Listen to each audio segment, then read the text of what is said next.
बहुप्रभाग रचना में जो है तो एमआईएम का और वंचित का भी बहुत नुकसान है। समाज की बात करते हैं, कौम की बात करते हैं, तो इस बार खड़े हो जाओ साथ में। वंचित और एमआईएम से मैंने विनती की है कि आप आवाज लगाइए। जिम्मेदार लीडर्स है, जागरूक नागरिक है, उन सब से मैं गुजारिश करता हूं, ये बहुप्रभाग रचना को कबूल मत कीजिए। इसके खिलाफ आप जैसा भी लड़ सकते हैं आप लड़िए। एमआईएम के कायद जनाब असद साहब और वंचित के अध्यक्ष बाला साहेब अम्बेडकर, इनसे भी विनती करता हूं कि ये दलित मुस्लिम, ये दो समाज, इनकी राजकीय जमीन खिसकाने की कोशिश की जा रही है। दलित समाज का नेतृत्व खत्म करने की कोशिश की जा रही है। और दलित और मुसलमान को सत्ता से दूर रखने के लिए ये जो चांडाल चौकड़ी है, अब कांग्रेस हो गया, राष्ट्रवादी हो गया, शिवसेना हो गया, और ये मकसद सबसे पहले मौलाना कलीमुद्दीन सिद्दीकी साहब को जो यूपी में गिरफ्तार किया गया, लोक विकास परिषद उसकी मजम्मत करती है। मौलाना मुस्लिम है इसलिए नहीं, बल्कि इसलिए कि योगी जैसी भोगी के ज़रिए से लोकतंत्र को खतरा हो रहा है, और किसी को भी इस तरीके से गिरफ्तार कर देना ये संविधान को कमज़ोर करने की बात है, इसलिए हम उसकी मजम्मत करते हैं। दूसरी बात, आज आप लोगों को यहाँ पर इसलिए बुलाया गया है कि हाल ही में महाराष्ट्र गवर्नमेंट ने महानगर पालिका के इलेक्शन के ताल्लुक से बहुप्रभाग रचना किया है। ये बहुप्रभाग रचना ये है औरंगाबाद महानगर पालिका की जैसे जितने भी महानगर पालिका है उनके लिए, कि यहाँ पर अब 3 वार्डों का 1 वार्ड होगा। 1 वार्ड के नागरिक 3 वार्ड में वोटिंग करेंगे। इसकी वजह से इसका मतलब ये हुआ कि प्रस्तापित पक्ष जो है, जैसे शिवसेना, भाजपा, कांग्रेस, राष्ट्रवादी, ये पक्षों के अलावा कोई भी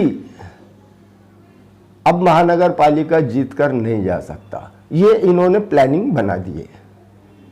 अब तक ये होता था कि छोटे मोटे जो पक्ष रहते, अपक्ष उम्मीदवार रहते, और वो कार्यकर्ता रहते कि हर मोहल्ले में कुछ ऐसे कार्यकर्ता रहते जो अपने मोहल्ले में सेवा और खिदमत का काम करते हैं 5 साल।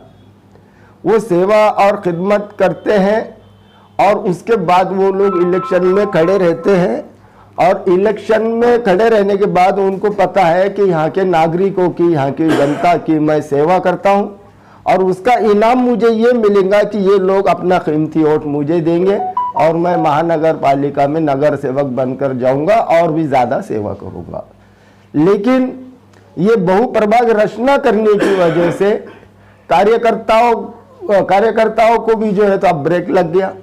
अब कार्यकर्ताओं के जो है तो सारे अरमानों पे पानी फिर गया। इससे नुकसान ये है कि कोई भी कार्यकर्ता अब कार्य करने के लिए सामने आना मुश्किल हो जाएगा।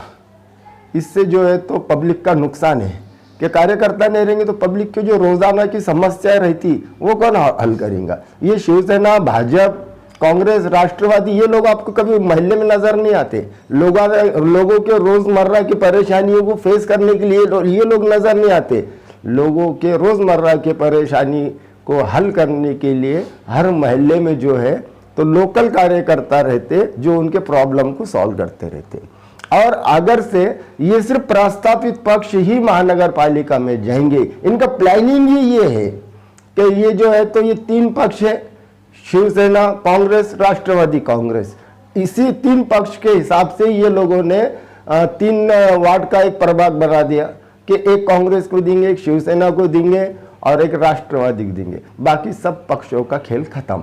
और इसमें जो दलित समाज के कार्यकर्ता होते हैं वो जो है तो अपने मोहल्ले में अच्छे पैमाने पे काम करते हैं और एक नेतृत्व करने की क्षमता रखते हैं। इसी तरीके से मुस्लिम कार्यकर्ता जो है वो भी अपने मोहल्ले में काम करते हैं। वो लोग जो है तो किसी पक्ष के सहारे नहीं रहते, वो लोग अपने बल पर पब्लिक के दुआओं से और अपने काम के बल पर महानगर पालिका में जाते हैं। अब ये बहुप्रभाग रचना की वजह से ये सारे लोगों पर ब्रेक लग गया, इसलिए लोक विकास परिषद इसका पुरजोर विरोध करती है। सिर्फ ऑफिस में बैठ के नहीं, हम इसके लिए रोड पर उतर के भी इसका विरोध करेंगे, इसके खिलाफ आंदोलन करेंगे।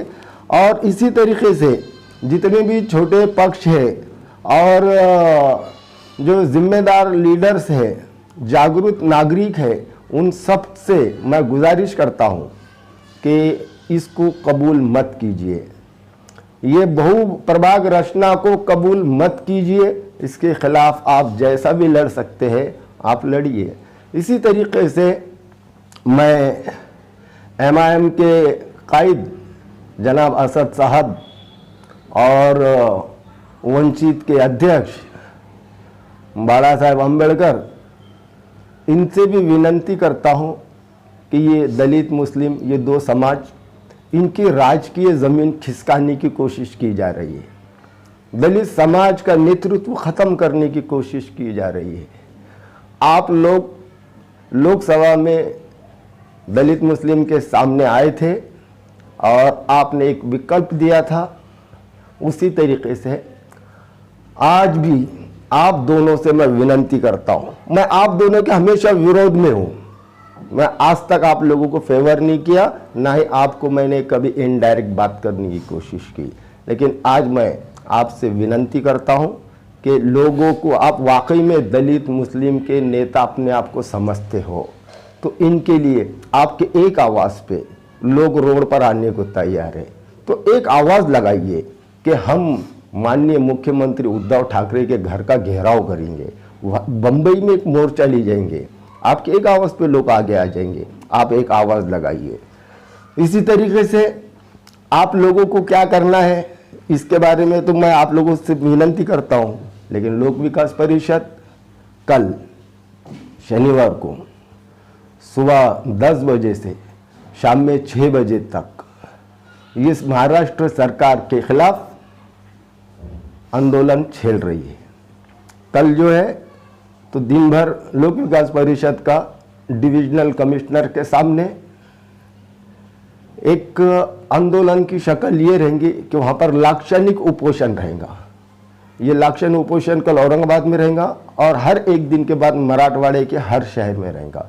इसी तरीके से हम कोर्ट में भी इसके खिलाफ जाएंगे, हर तरीके से लड़ाई लड़ेंगे। आप भी लड़िए, इसको मान्य मत कीजिए, वरना नीचे की लेवल से लोकतंत्र को ख़त्म करके आपके राजनीति को ख़त्म कर दिया जाएगा। धन्यवाद।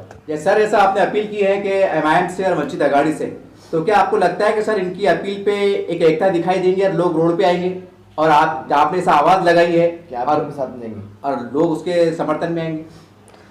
वंचित और MIM से मैंने विनंती की है कि आप आवाज़ लगाइए।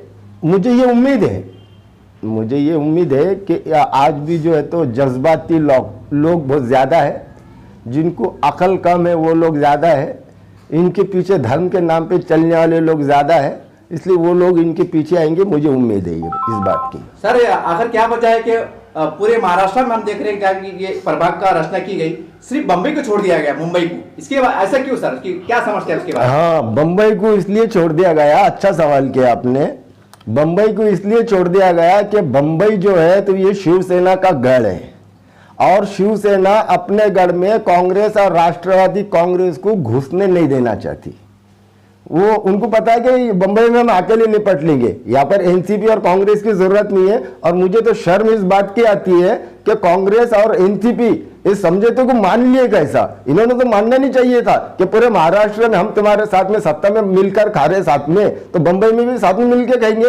लेकिन शिवसेना ने बंबई से उनको बाहर निकाल दिया और बाकी महाराष्ट्र में जो भी रहेगा बोले मिल बांट के खा लेंगे, लेकिन बंबई में हम अकेले खाएंगे। सर, सोशल मीडिया पे और व्हाट्सएप पे और कुछ नेताओं की तरफ से ये ऐसा तर्क दिया जा रहा है कि हम इस तरह के से बीजेपी को रोकने में कामयाब होंगे। यानी कि बीजेपी को रोकने के लिए प्रभाग की रचना की गई, ऐसा माहौल बनाया जा रहा है, इसके ऊपर आप क्या कहना चाहेंगे? देखिए, महाराष्ट्र का प्रमुख विरोधी पक्ष भाजपा बीजेपी है, तो ये जो बहु प्रभाग रचना है इसको विरोध बीजेपी ने ही करना चाहिए था, लेकिन बीजेपी इसका विरोध नहीं कर रही है, क्योंकि बीजेपी मतलब आरएसएस है, और आरएसएस का एक फार्मूला यही है कि किसी भी तरीके से दलित और मुस्लिम को सत्ता से दूर रखा जाए, और दलित और मुसलमान को सत्ता से दूर रखने के लिए ये जो चांडाल चौकड़ी है, अब कांग्रेस हो गया, राष्ट्रवादी हो गया, शिवसेना हो गया, और ये मकसद में बीजेपी भी उनके साथ है कि भले हमको थोड़ा सा नुकसान हो जाएगा, लेकिन ये दलित और मुस्लिम ये जो है तो इससे महरूम और वंचित रह जाएंगे महानगर पालिका जाने से। सर एक आखिरी सवाल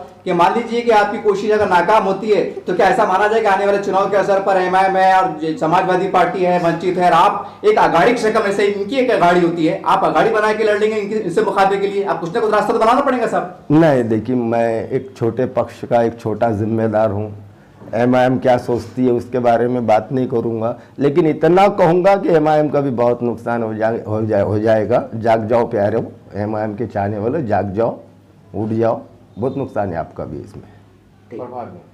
प्रभाग बहु प्रभाग रचना में जो है तो एमआईएम का और वंचित का भी बहुत नुकसान है।